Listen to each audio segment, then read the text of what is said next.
नमस्कार मंडळी, मधुरा गोडबोले यूट्यूब चॅनलवर सर्वांचं स्वागत। आज आहे सेतू अभ्यासक्रमाचा 39वा दिवस आणि आपण पाहत आहोत इयत्ता 8वीचा विषय गणित। आजचं आपलं घटकाचं नाव आहे बैजिक सूत्र वर्गविस्तार आणि उपघटक आहे वर्गविस्तार। हा संबोध संपूर्ण समजण्यासाठी हा व्हिडिओ आहे तो पूर्ण पहा। आता आपण थोडं आठवूया।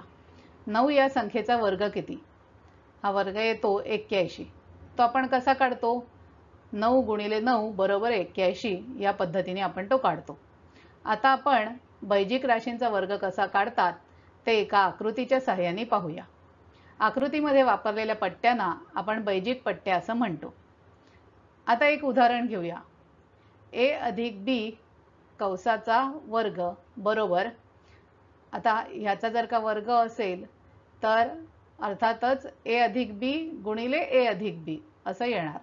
मग इथे आपण लिहिलं कंसामध्ये a अधिक b गुणिले दुसऱ्या कंसात a अधिक b। यामधील दोन्ही पद a आणि b ही दोन्ही पद धन आहेत। इथे a जो आहे तो ही धन आहे आणि b आहे तो ही धन आहे। म्हणून आपण पिवळ्या रंगाच्या पट्ट्या वापरून त्यामध्ये आपण गुणाकाराची आयताकार मांडणी केली आहे। प्रत्येक चौरस हा आयत असतो। आता या ठिकाणी पहा, इथे आपण केलंय a आणि b घेतलंय, या ठिकाणी पण a आणि b घेतलंय। आता म्हणजे a b गुणिले ab असं आपण इथे आयताकार मांडलं। या ठिकाणी आलं a गुणिले a म्हणून इथे आपल्याला मिळणार a वर्ग। या ठिकाणी आलं a गुणिले b म्हणून आपण लिहिलं ab। या ठिकाणी आलं b गुणिले a म्हणजेच ab। या ठिकाणी आलं b गुणिले b म्हणजे b वर्ग। आता ab a गुणिले b दोन वेळा आलंय म्हणून आपण म्हणू 2ab। म्हणून a अधिक b बरोबर आपल्याला उत्तर मिळालं a वर्ग अधिक 2ab अधिक b वर्ग। आता हे आपल्याला सूत्र मिळालं आहे। मग हे सूत्र आपण लक्षात ठेवताना आपण हे पहिलं पद आहे आणि हे दुसरं पद आहे, तर आपण असं म्हणू शकतो की या ठिकाणी a अधिक b म्हणजे पहिलं पद अधिक दुसरं पद कंसाचा वर्ग बरोबर, इथे a वर्ग आहे म्हणजेच पहिल्या पदाचा वर्ग अधिक 2 गुणिले पहिलं पद गुणिले दुसरं पद अधिक या ठिकाणी दुसऱ्या पदाचा वर्ग। मग आपण या ठिकाणी पहिलं पद आणि दुसरं पद काय आहे हे सूत्र लक्षात ठेवल्यानंतर आपण त्याप्रमाणे कोणतंही उदाहरण आलं तरी आपण ते उदाहरण सोडवू शकतो। आता या ठिकाणी पुढचा भाग बघूया। याचप्रमाणे आपण a वजा b कंसाचा वर्ग, आता हे आपण कसं लिहून घेणार? एका कंसात a वजा b गुणिले दुसऱ्या कंसात a वजा b। आता याची आयताकार मांडणी पाहू। या ठिकाणी a आहे ही धन संख्या आहे पण b आहे ही ऋण संख्या आहे, त्यामुळे आपण a पिवळ्या पट्टीने तर b लाल पट्टीने दाखवत आहोत। या ठिकाणी a गुणिले a येईल a वर्ग, a गुणिले b यातली एक संख्या ऋण असल्यामुळे आपलं उत्तर ऋण येईल म्हणून लाल रंगाने दाखवलंय ab। या ठिकाणी हा b पण ऋण आहे, a गुणिले b इथे ab आलं, हे पण आपण लाल रंगाने दाखवलंय कारण ऋण ab आहे। आणि b गुणिले b दोन ऋण संख्यांचा गुणाकार धन संख्या असतो म्हणून हे b वर्ग धन संख्या आलेली आहे म्हणून पिवळ्या रंगाने दाखवलेली आहे। मग आता आपल्याला हे सूत्र असं मिळेल a वजा b कंसाचा वर्ग बरोबर a वर्ग वजा 2ab अधिक b वर्ग।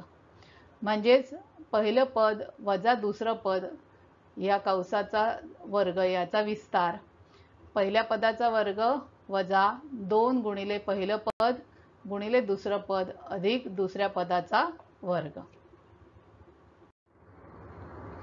आता आपण पुढील भाग अभ्यासूया। यामध्ये कंसामध्ये एका ए अधिक बी आहे गुणिले दुसऱ्या कंसामध्ये ए वजा बी आहे। आता याचा वर्गविस्तार काय होईल हा आपण अभ्यासायचा आहे। या ठिकाणी ए आणि बी हे दोन्ही धन आहेत म्हणून पिवळ्या पट्टीत दाखवलेत।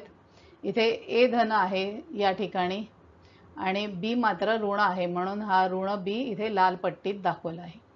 आता धन ए गुणिले धन ए वर्ग धन असल्यामुळे पिवळ्या रंगाने आपण दर्शवलाय।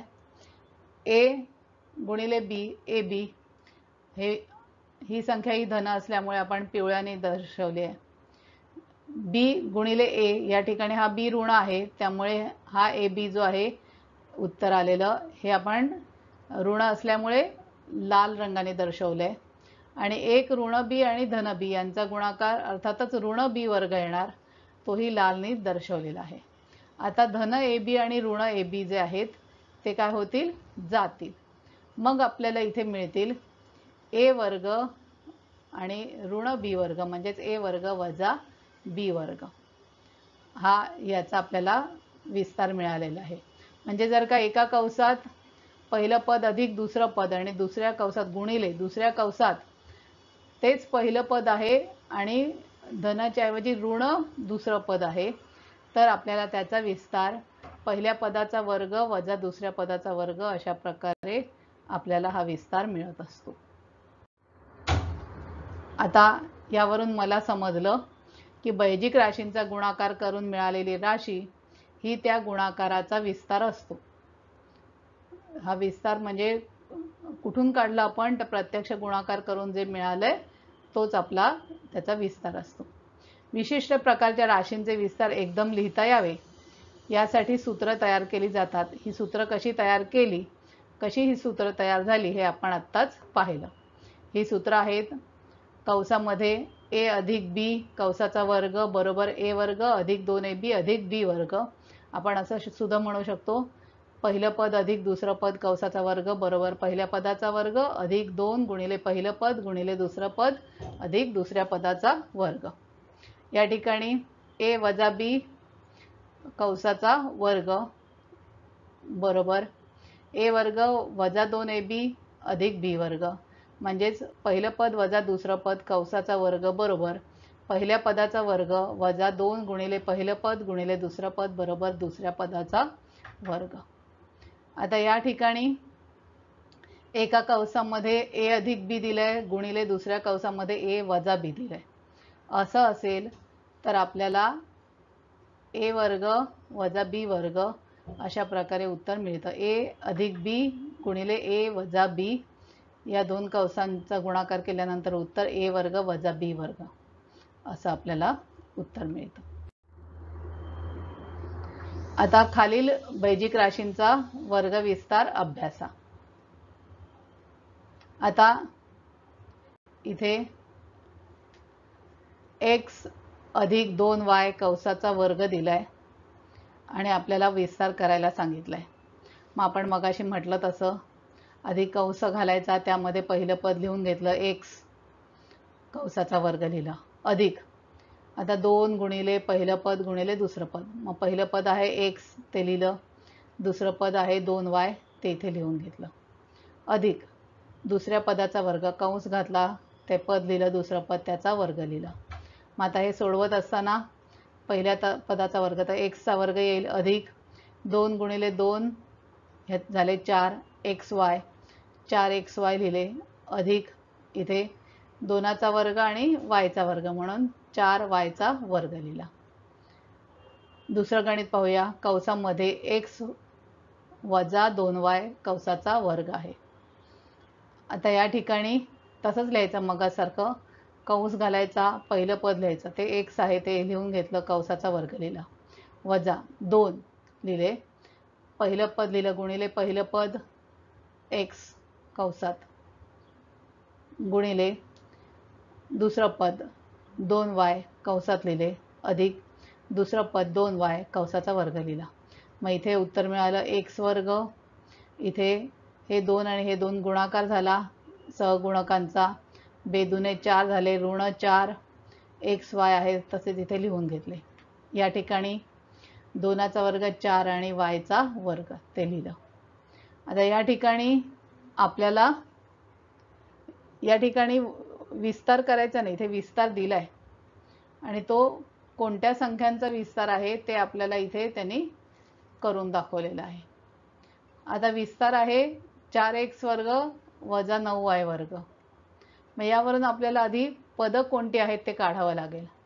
मग ते काढण्यासाठी 4 कोणत्या संख्येचा वर्ग आहे तर 2चा आणि 3 कोणत्या संख्येचा वर्ग आहे तर 3चा. मग या ठिकाणी पहिलं पद काय येईल तर कंसामध्ये 2x कंसाचा वर्ग वजा दुसरं पद येईल इथे 9 3चा वर्ग आहे म्हणून 3y कंसाचा वर्ग. मग या ठिकाणी गुणाकाराच्या स्वरूपात आपण कसं लिहिणार तर पहिलं पद अधिक दुसरं पद एका कंसात आणि दुसऱ्या कंसात पहिलं पद वजा दुसरं पद. मग पहिलं पद आहे 2x आणि दुसरं पद आहे 3y. मग इथे कंस काढला 2x अधिक 3y, दुसऱ्या कंसात 2x वजा 3y.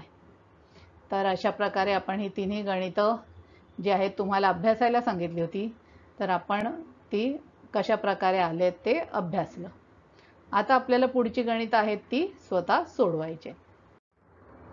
आता ही बघा, ही गणितं आपल्याला सोडवायची.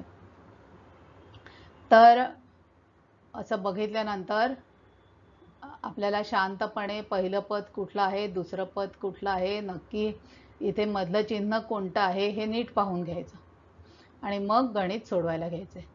आता पहिलं पद आपल्याकडे 2z आहे, दुसरं पद आहे 4y आणि मध्ये चिन्ह आहे हे अधिक आहे. मग आपल्याला इथे जी तिन्ही पदं मिळणार आहेत त्या सगळ्यांचं चिन्ह इथे अधिक असल्यामुळे सगळ्यांचं चिन्ह धनच असणार आहे. त्यामुळे इथे कंस काढला, पहिलं पद लिहिलं ते आहे 2z कंसाचा वर्ग लिहिला अधिक. आता इथे गुणाकार करायचा आहे 2 गुणिले पहिलं पद गुणिले दुसरं पद. मग मांडून घेतलं 2 गुणिले पहिलं पद 2z ते इथे लिहिलं बघा 2z गुणिले गुणिलेचं चिन्ह घातलं दुसरं पद 4y ते लिहिलं 4y लिहून घेतलं.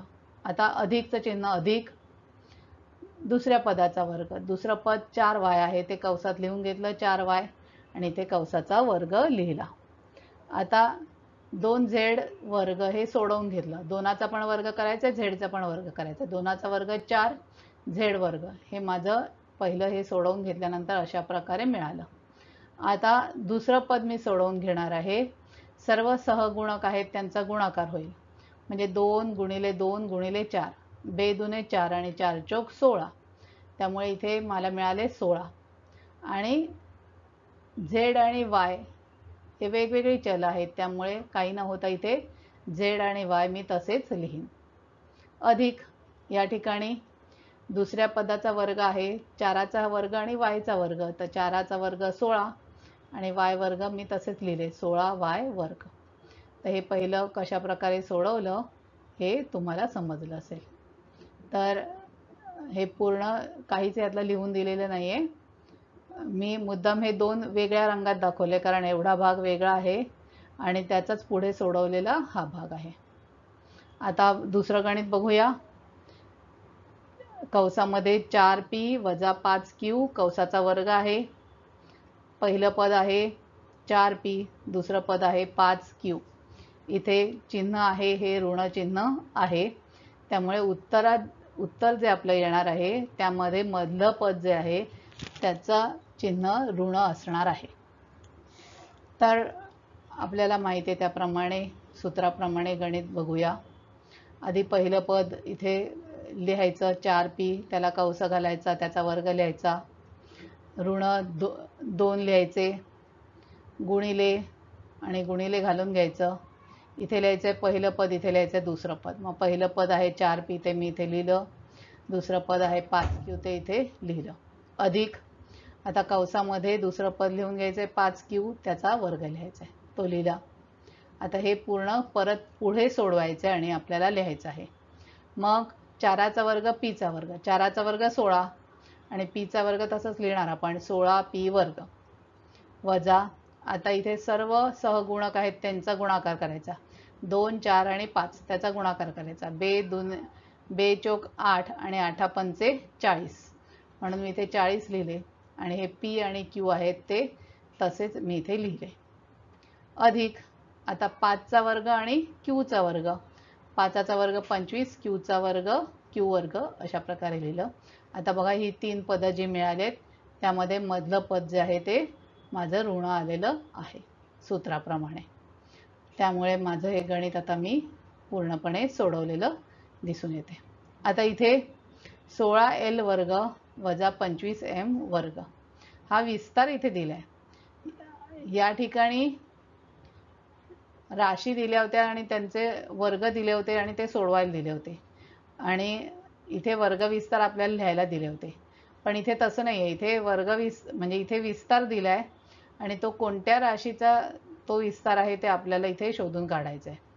मग इथे खरं म्हणजे हा भाग त्यांनी इथे द्यायला हवा होता पण त्या तसं नाही दिलेलं आहे. तर 16L वर्ग वजा 25M वर्ग. मग आता 16 कसला वर्ग आहे 4चा आणि 25 कसला वर्ग आहे 5चा. मग माझं पहिलं पद आणि दुसरं पद काय येईल हे ते मला इथे लिहून घ्यायचं आहे. मग कंस घातला. पहिलं पद येणार माझं 4L. मग 4L कंसाचा वर्ग वजा इथे 25 5चा वर्ग आहे म्हणून 5M कंसाचा वर्ग लिहिला. मग या ठिकाणी कोणत्या 2 कंसांचा हा वर्ग विस्तार आहे तर मी 2 कंस आधी घालून घेतले. त्या 2 कंसात येतं एका कंसात येतं पहिलं पद अधिक दुसरं पद आणि दुसऱ्या कंसात येतं पहिलं पद वजा दुसरं पद. मग इथे पहिलं पद 4L अधिक दुसरं पद 5M. दुसऱ्या कंसात 4L वजा दुसरं पद 5M. तर 4L वजा 5M इथे 4L अधिक 5M. तर अशा प्रकारे आपण पूर्णपणे हा भाग सोडवलेला आहे. तुम्ही पण तुमच्या कार्यपुस्तिकेत हा भाग सोडवून घ्या. हा व्हिडिओ तुम्हाला आवडला असेल तर लाईक करा, शेअर करा आणि चॅनल सबस्क्राईब केलं नसेल तर चॅनल सबस्क्राईब करा. खूप खूप धन्यवाद.